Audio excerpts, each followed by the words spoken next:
السلام علیکم دوستو۔ اسرائیل، جسے سرکاری طور پر اسٹیٹ آف اسرائیل کہا جاتا ہے، مشرق وسطی میں واقع ایک چھوٹا سا ملک ہے جس کی سرحدیں شمال میں لبنان، شمال مشرق میں شام، مشرق میں اردن اور جنوب مغرب میں مصر اور بحیرہ روم سے ملتی ہیں۔ ہزاروں سال پرانی تاریخ کے ساتھ اسرائیل مذہبی، ثقافتی اور جغرافیائی سیاسی تناظر میں بہت اہمیت رکھتا ہے۔ یہ 1948 میں قائم کیا گیا۔ اسرائیل یہودیوں کے لیے ایک وطن کے طور پر ابھرا جس نے یہودیوں کی ریاست کی دیرینہ خواہش کو پورا کیا۔ ملک کا دارالحکومت یروشلم ہے، ایک شہر جو متعدد عقائد اور مذہبی مقامات رکھتا ہے، جیسے کہ مغربی دیوار، چرچ آف دی ہولی سپرچر اور ڈوم آف دی راک۔ اسرائیل کی آبادی نمایاں طور پر ڈائیورس ہے، مختلف نسلی اور مذہبی گروہوں پر مشتمل ہے، جن میں یہودی، عرب، ڈروز اور دیگر شامل ہیں۔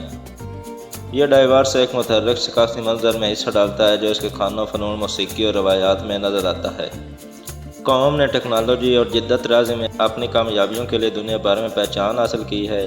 ٹیکنالوجی کمپنیوں کی اعلیٰ ارتقاء اور زمینی ایجادات کی وجہ سے اسے اکثر اسٹارٹ اپ نیشن کا نام دیا جاتا ہے۔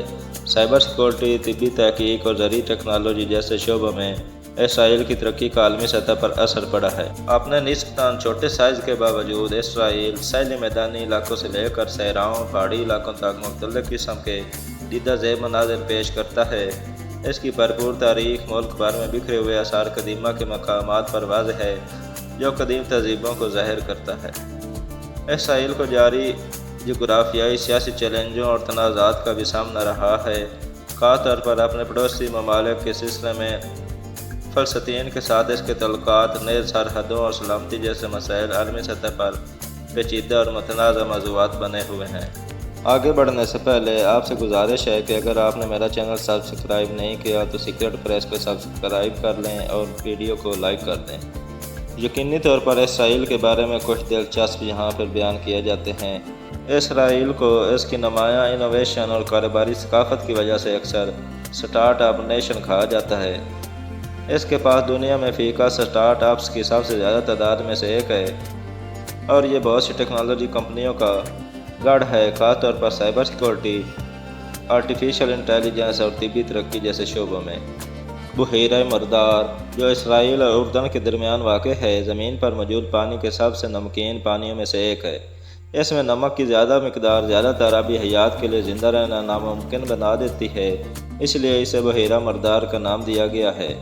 مزید برآں، بحیرہ مردار کی منفرد معدنیات سے بھرپور مٹی اور پانی صدیوں سے علاج اور کاسمیٹک مقاصد کے لیے استعمال ہوتے رہے ہیں۔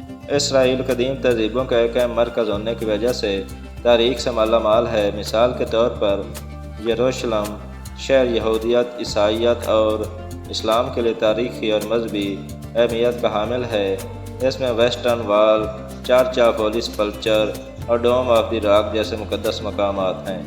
اسرائیل ڈی سیلینیشن ٹیکنالوجی کا علمبردار ہے، ایک ایسا عمل جو سمندری پانی کو میٹھے پانی میں تبدیل کرتا ہے۔ اس نے ڈی سیلینیشن کی جدید تکنیکیں تیار کی ہیں جو خطے میں پانی کی کمی کے مسائل کو حل کرنے میں اہم کردار ادا کرتی ہیں۔ اسرائیل کی فوجی ٹیکنالوجی کو عالمی سطح پر بہت اہمیت دی جاتی ہے۔ اس نے آئرن ڈوم جیسا جدید دفاعی نظام تیار کیا ہے جو آنے والے راکٹوں اور میزائلوں کو روک کر تباہ کرتا ہے اور اپنے شہریوں کو تحفظ فراہم کرتا ہے۔ اسرائیل اپنی دھوپ والی آب و ہوا کے پیش نظر شمسی توانائی کو اپنانے میں ایک رہنما ہے۔ ملک نے بجلی کی پیداوار کے لیے سورج کی طاقت کو استعمال کرتے ہوئے شمسی توانائی کے اقدامات کو لاگو کیا ہوا ہے، جس سے قابل تجدید توانائی کے ذرائع کی طرف پیش رفت ہوئی ہے۔ اسرائیل کے تکنیکی تعاون کے لحاظ سے بہت سے ممالک کے ساتھ مضبوط تعلقات ہیں، جن میں سلیکان ویلی کمپنیوں کے ساتھ شراکت داری اور مختلف بین الاقوامی اداروں کے ساتھ مشترکہ تحقیقی منصوبے شامل ہیں۔ عبرانی اسرائیل کی سرکاری زبان ہے۔ یہ ملک مختلف نسلی اور تارکین وطن گروپوں کی طرف سے بولی جانے والی مختلف زبانوں کا گڑھ ہے۔ عربی بھی ایک سرکاری زبان ہے اور مختلف آبادی کی وجہ سے آپ پوری دنیا کی زبانیں سن سکتے ہیں۔ اسرائیل اپنے کیبیوتزم کے لیے جانا جاتا ہے، جو اجتماعی کمیونٹی ہیں جو زرعی بستیوں کے طور پر شروع ہوئی ہیں۔ اگرچہ ان کا کردار کئی سالوں میں تیار ہوا ہے، لیکن وہ ابھی اسرائیلی معاشرے اور معیشت میں ایک منفرد کردار ادا کرتے ہیں۔ اسرائیل مذہبی مقامات سے بھرا ہوا ہے، جیسے بحیرہ گلیل، ماؤنٹ کارمل اور ماؤنٹ سینا۔ یہ مقامات مختلف عقائد کے ماننے والوں کے لیے گہری اہمیت رکھتے ہیں۔ اسرائیل نے خاص طور پر کیمسٹری، فزکس اور معاشیات کے شعبوں میں نوبل انعام یافتہ افراد کی ایک قابل ذکر تعداد کو تیار کیا ہے۔ یہ ملک کی تعلیم اور تحقیق کے عزم کا منہ بولتا ثبوت ہیں۔ اسرائیلی کھانا مشرق وسطی، بحیرہ روم اور شمالی افریقی ذائقوں کا امتزاج ہے۔ فالفل، حمص، شاورما اور مختلف سلاد جیسے پکوان مقامی اور بین الاقوامی سطح پر مقبول ہیں۔ اسرائیل نے مختلف ٹیکنالوجی کو بنانے میں نمایاں ترقی حاصل کی ہے، جس میں USB flash drives, drip irrigation system اور پیل کیم، یہ ایک نگلنے کے قابل میڈیکل کیمرہ ہے، شامل ہیں۔ یروشلم میں یاد واشنگ دنیا کی سب سے زیادہ جامع اور متحرک ہولوکاسٹ یادگاروں میں سے ایک ہے، جو ہولوکاسٹ کی یاد کو محفوظ رکھنے اور اس کے متاثرین کی عزت کے لیے وقف ہے۔ اسرائیلی ادب، موسیقی اور فن کو بین الاقوامی سطح پر پہچان ملی ہے۔ آموس اوز اور ڈیوڈ گراسمین جیسے مصنفین کے ساتھ ساتھ یعقوب اگام جیسے فنکاروں نے بھی اہم کردار ادا کیا ہے۔ اسرائیل کا پوری دنیا میں آباد یہودیوں سے گہرا تعلق ہے، جو یہودیوں کے اپنے ورثے سے جڑنے کے لیے شناخت کا احساس اور ایک جگہ پیش کرتا ہے۔ اسرائیل طبی شعبے میں سب سے آگے رہا ہے، جو میڈیکل امیجنگ، ٹیلی میڈیسن اور میڈیکل روبوٹکس جیسے شعبوں میں پیش رفت میں حصہ ڈال رہا ہے۔ اسرائیل کے قومی پارکس جیسے مساڈا اور سیزیریا ملک کی تاریخ اور قدیم فن تعمیر کی ایک جھلک پیش کرتے ہیں۔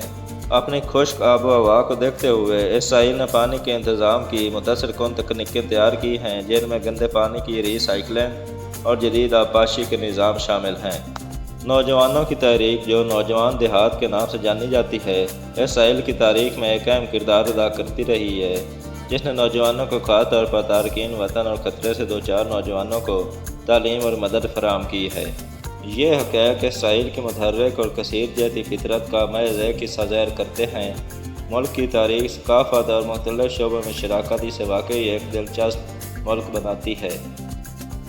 دوستو، آج کی ویڈیو میں اتنا ہی۔ اگر آپ کو ویڈیو پسند آئی ہے تو لائک کر اور میرے چینل سیکرٹ پریس کو سبسکرائب کر دیں۔ ملتے ہیں اگلی ویڈیو میں۔ اللہ حافظ۔